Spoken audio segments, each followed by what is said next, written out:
What's up, everybody? This is Christian Sands, and welcome to another episode of the Sands Box, brought to you by the Monterey Jazz Festival. Today, I am so happy to be interviewing and talking to two of my favorite minds in the world.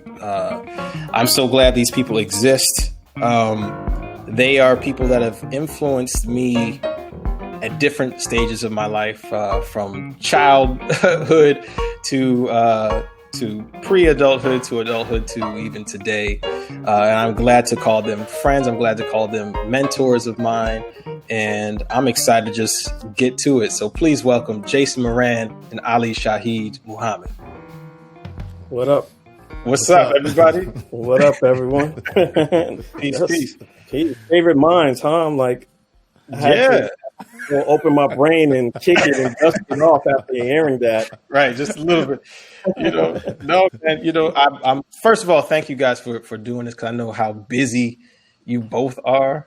You know, you both wear multiple hats, which I appreciate, because you allow people like me to be able to see those multiple hats and think, okay, I can do that as well. So thank you guys very much for being available and just being ready to talk, man. Oh, good. Yeah.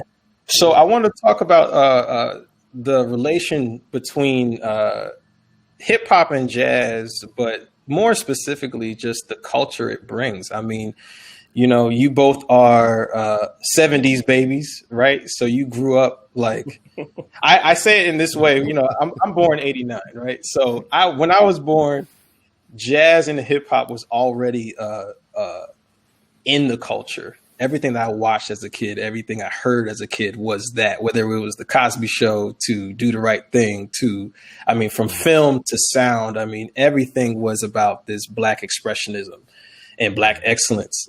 But for you guys, you know, growing up in the 70s to the 80s, like that wasn't necessarily the case with hip hop. You know, hip hop was just being developed, you know. So I'll start with you, Ali. You know, growing up, I mean, from Brooklyn, right? I mean, from what I understand, hip hop was born in the Bronx, right? But for you, you know, Queens fool's gonna be like, "Yo, it's from Queens," right? You know what I'm saying? You know, that's how to put the air quotes. You know, everybody's gonna be like, "Hey, man, you know, people gonna be upset." First of all, there's a lot of MCs from Queens. I mean, you know, I think Queens might have the cap on that. You know? Is it safe to say after 47 years that New York City is just the foundation? Yeah, I mean, yes, I absolutely agree. Don't mean to offend anyone from the individual boroughs, but just for the sake of, you know, progress and peace. That's right. And we all taking some celebratory, you know, credit. Right. New York City. That's it. Is the origin, but yeah. That's it. That's it. So being, you know, from Brooklyn, like, you know, and growing up, what was the sound? What was happening that made you, you know, not really made you go into hip hop, but, you know, that developed into how you use music? You know, what were you hearing when you were younger? My mother was a vinyl collector, and her younger brother, who was 12 years older than me, was a DJ and a musician. And so he was kind of, even though he was like her little brother, he was big brother to me. And so just the things that he was into and the music that my mom collected and the music that my uncle collected was somewhat similar, but then there was a difference. Like, for an example, you know, my mom had a lot of Motown. There was a Peabo Bryson, crazy Teddy Pendergrass crush, you know, as a lot of women had at that point in time. But, you know, my uncle came with other kind of disco-y records and these jazz fusion, because he was in like a rock jazz band. And so, you know, you would kind of get the introduction to Return to Forever on top of a group like Brainstorm, which was from Detroit, you know, and then sprinkled in with the Al Greens, and also have to give my grandmother credit. Crazy Johnny Mathis, Ella Fitzgerald, Duke Ellington fan. And it was just like kind of a range between the three of them, but more hip hop was in 1980s, just like, really for me, let me go back to 78. It was still so underground.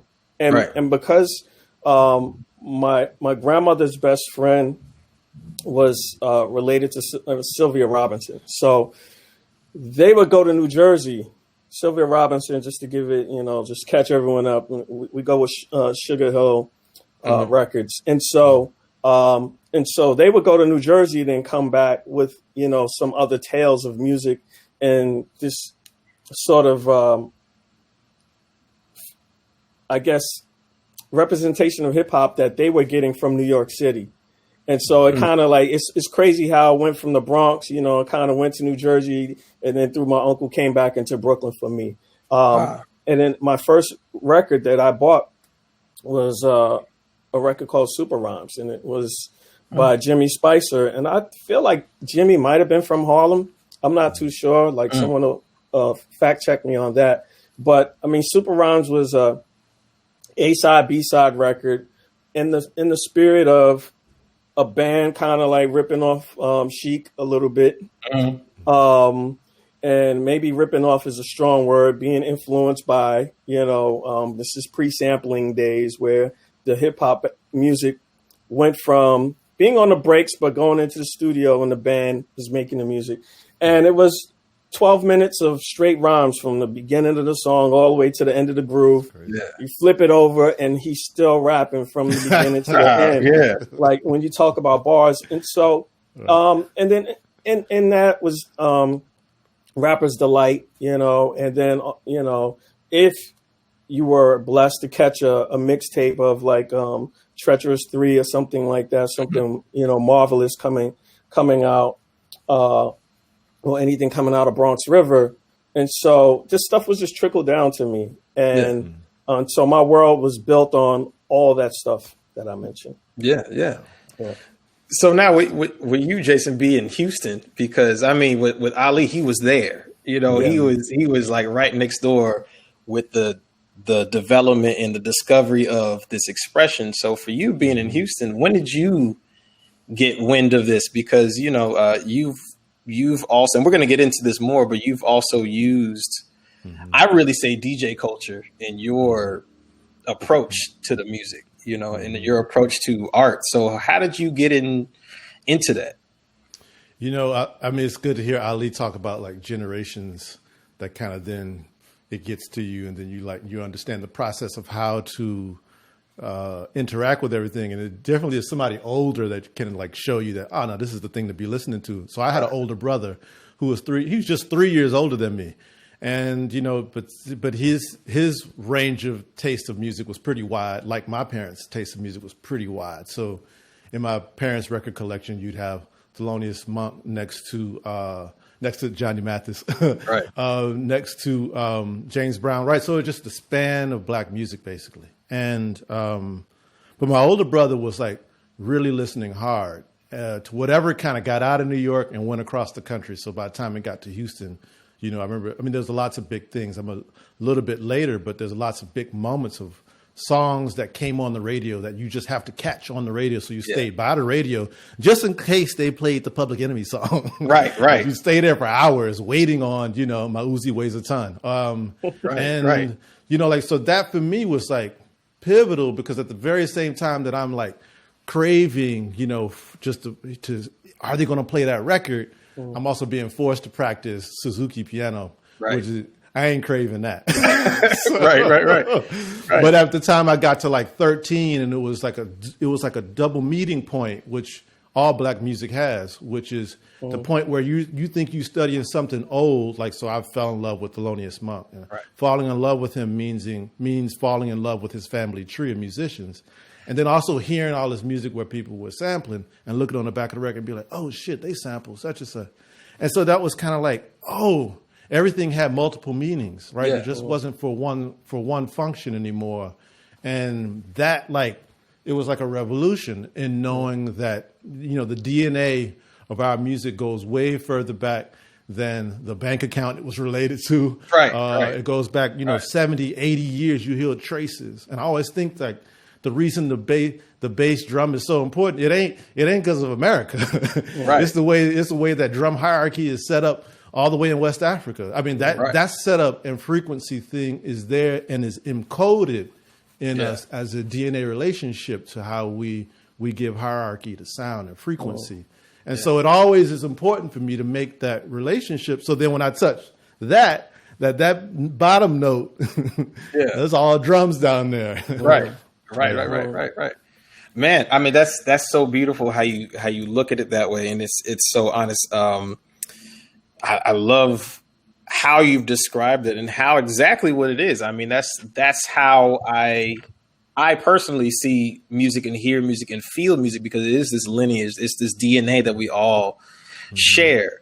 So, but just bringing it into the development. I mean, you know, like we talk about jazz and hip hop. I mean, first of all, these expressions didn't really even have names when they started, right? Mm-hmm. They were just expressions. It was just a way to deliver our message and deliver and talk to one another. So when you think about the relation between the two, I'll ask you this: what is the importance? I'll talk to you, Ali. What do you think the importance is of just sharing that information from one to the other? Oh, wow. You know, sharing information is the most important thing. It's, you know, from birth, you know, our mom is sharing information with us just in terms of just touch, you know, and it helps us get a sense of peace and calm, you know. And so the sharing information is valuable because it helps the next generation be able to survive. Yeah. To understand their surroundings and to be able to survive it. And so that comes in many forms, but in terms of music being a form of socially touching through sound, right? It's really important to, you know, put something that's useful in it that is devoid of being selfish. You know, it's one of the best things you can do as a doctor, as a teacher, as a mom. It's acts of selflessness, right? And so, and when there's information out there like that, the receiver hopefully downloads, processes it, and is able to elevate not only themselves, their communities, and it spreads out across the world. So that's the importance of it. And I think when it comes through the way we have received it through, you know, Black music, you know, we come from a place of grand, you know, and we come from the lowest point. So, you know, our reference in life is complete majestic to the lowest of struggles and adversities, you know. And so that range, there's so much that can be built on and learned from. So that's my relationship with music, at least. And I try to gravitate towards things that I feel like I can learn from. Yeah. And I definitely hear that, you know, just stepping ahead. I definitely hear that when I listen to Midnight Hour, right? The way that you guys put things together, you know, even what was it? The video you did, Harmony, right? Yeah, even that idea of it, was that Adrian's idea? Yeah, it was Adrian's idea. I could tell it was Adrian's idea. You know? But even then, man, like there's a certain communication that happens between the way the music is created and the way you're using it and to delivering the message. You know, that's one thing I appreciate about when I listen to both of you. When I say that you guys have influenced my life, is because, you know, you guys have created these sounds that influenced not only me, but, you know, just the rest of the world, you know. So we appreciate the work that you do, but it's also, you are essentially just using things that you were taught, you know, by the elders, by people that, you know, by our grandmothers, by our fathers, by our mothers, by our, you know, older brothers, you know, uncles, aunts, you know. which goes into my next question. Is there, if you can name three, it doesn't have to be three, but are there specific artists that have influenced the way you perceive music, or specific, or your life? Like, which three artists or less have done that for you, where it was like, okay, this was a pivotal moment in my life. This sound was the way I hear, certain things, like for me, for example, listening to Grover Washington Jr.'s All My Tomorrows. I grew up listening to that record, but I didn't know that was Hank Jones playing on it until much later. And it had this warmth to it. And I didn't know what it was, but I knew that I wanted to have that warmth when I played, So we'll start with you, Jason. Like for you, what were the artists?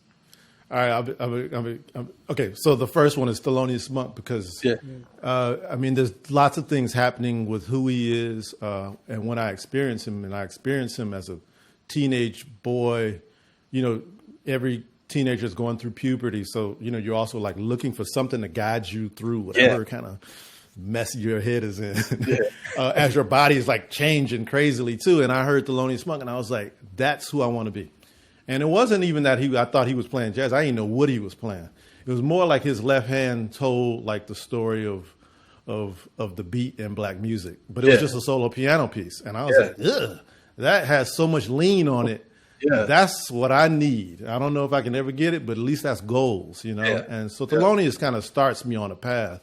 But I'd say, just to go into a little fan moment, that the native tongues are a savior to a whole crew of thinkers, because it was all of a sudden that us who are listening to Thelonious Monk are outsiders in our crew.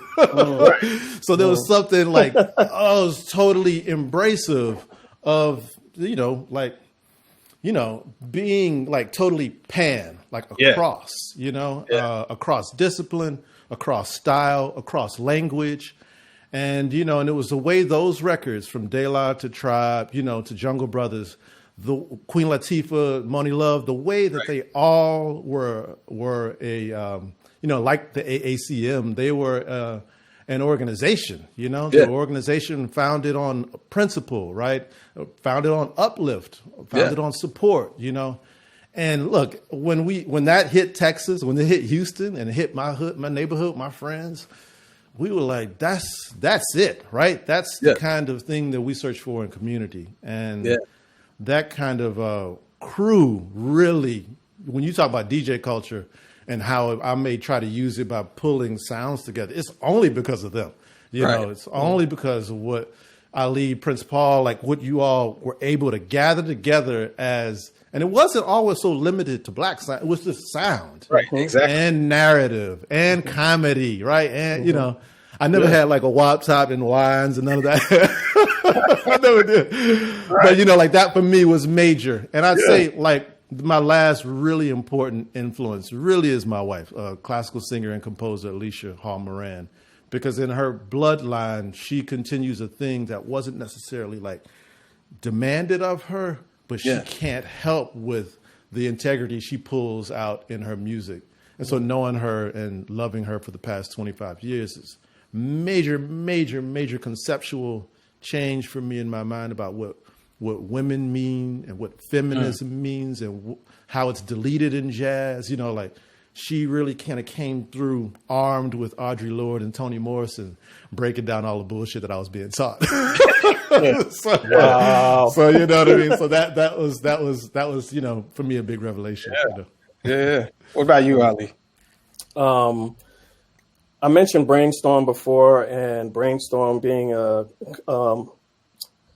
it's hard to really describe them as a R&B funk band, because I think they were that, but then there was a lot more to them. And Jason mentioned earlier of like it's the impression that Thelonious had, but it wasn't just Thelonious, it was the other players that was a part of it, right? And so Brainstorm, I think what really embedded into my soul and spirit wasn't just, the the group, but it was just the makeup of the group as individuals. You have Belita Woods, her voice and her melody is so rich, and you have one of the trombone players, I can't remember his name, who actually wrote this one song called Journey to the Light.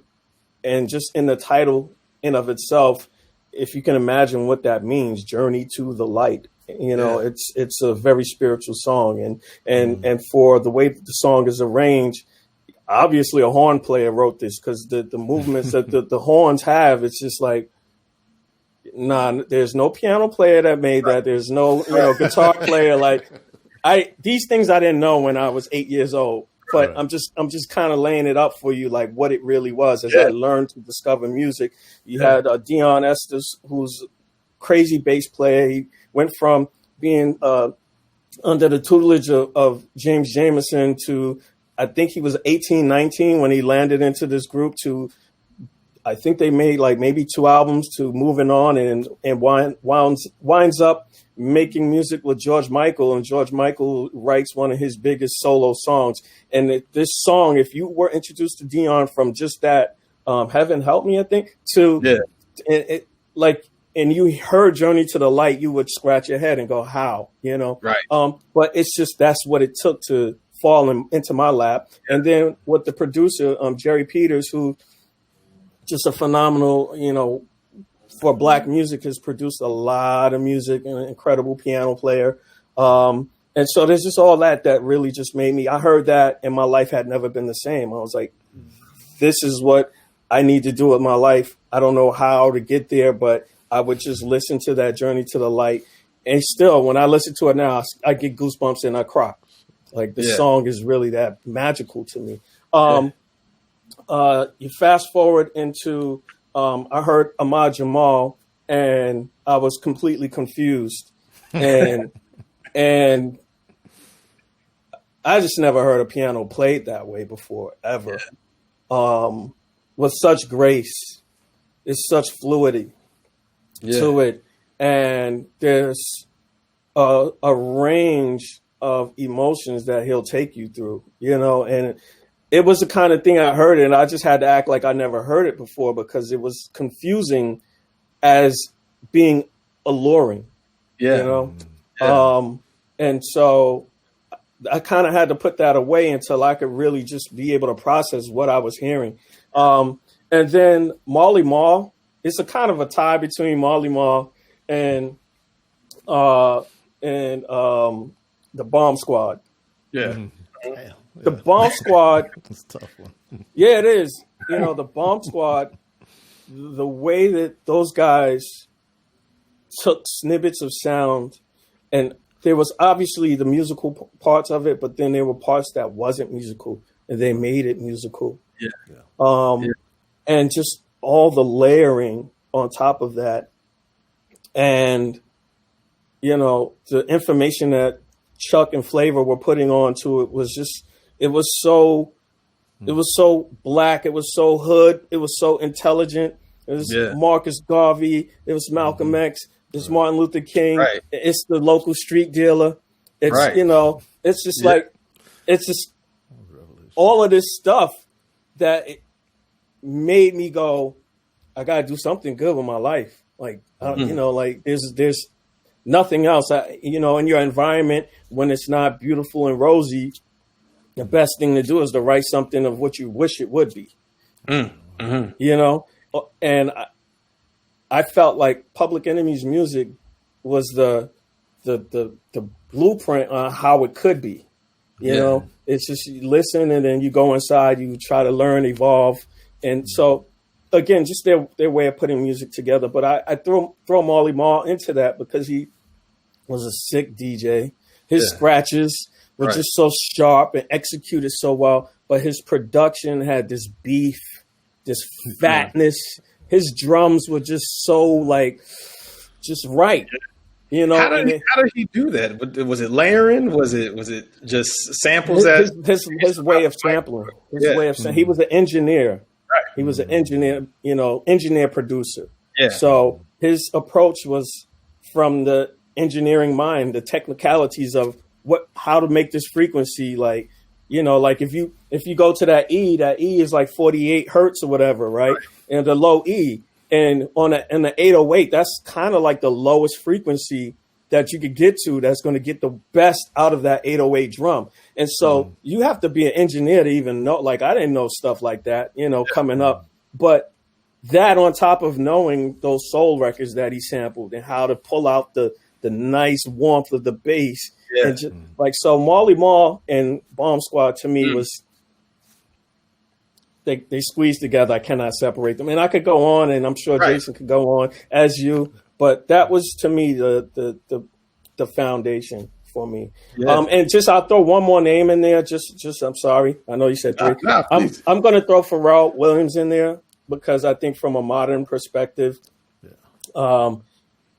you know, he definitely gives credit to my crew, you know, in terms of helping to shape him. But when you see how someone takes what you've done and they do their own thing, and then it's like, I receive it as like, wow, that's inspiring. Now I'm inspired by what he's doing to go in and, oh, that's how he's hearing that color. Oh, that's crazy. I hear it this way now. So, and it continues to feed, you know. I think that's another beautiful thing about music, is not to get to a point where those who come after you feel you can't learn from them. Yeah. You know? Isn't that like just the essence of, I mean, straight up just hip hop and jazz and the relation between the two? Like, you know, they just constantly pour into one another. You know, one came before the other one, or I guess you can say it that they're both essentially the same idea. And one is just, you know, has happened at a certain time, another one has a certain time, and now we're just kind of recycling each other, you know, which is such a beautiful thing. You know, you want to add to that, Jason? Anything to add to what he was saying? You know, I mean, there's a lot to add. I mean, Marley Marl. I mean, for me, the symphony, you know, was like, look, anybody who sampled the piano, I was like, oh, thank God, right? They're making the piano cool. All right, great. So, you know, like, you know, Public Enemy sampled the piano. Okay, great. You know, like Schoolie D, right? Whoever, you know, like anybody who sampled it, you know, Digital Underground, you know, Shock G taking a piano solo and do what you're like, okay, great. You know what I mean? Yeah. So I felt like that stuff was like all literature. I treated that music with, I treated it equal to Wayne Shorter, you know, and Thelonious Monk. I treated the music I was hearing and how fresh it was and how nuanced it was as equal. And then what we also learn is that, you know, any powerful Black music that comes from this land also really goes on to shape the world, right? The kind of offering it makes and the platform it gives to everybody, right? Yeah. It's just like, your story is important. No matter if somebody's looking at you or not, it's worth jotting down and finding the sonic landscape for you to make it in. Right. And whether it's from the language to the style, to the dance, you know, to the commerce, and to just a simple flavor of how it continues to, I don't know, evolve. And you know, we're at a place now where there's kind of a reckoning on all of our fronts, right? That we have to be conscious of as creative people too, which is, you know, how do we harness the energy that we make, right? Not give it away, but also how do we continue to use it for good, as Ali talks about. And that's, you know, that continues to be, I know for all of us, that our daily struggle with our work is, you know, making sure that it comes out in a way that when it reaches other hands, that they feel like it's something that they can use. You know? Yeah. Most definitely. Well, I hope you're enjoying the conversation. There's more to come, so stay tuned for part 2. If you haven't already, please follow us on social media and click the subscribe button to watch further videos.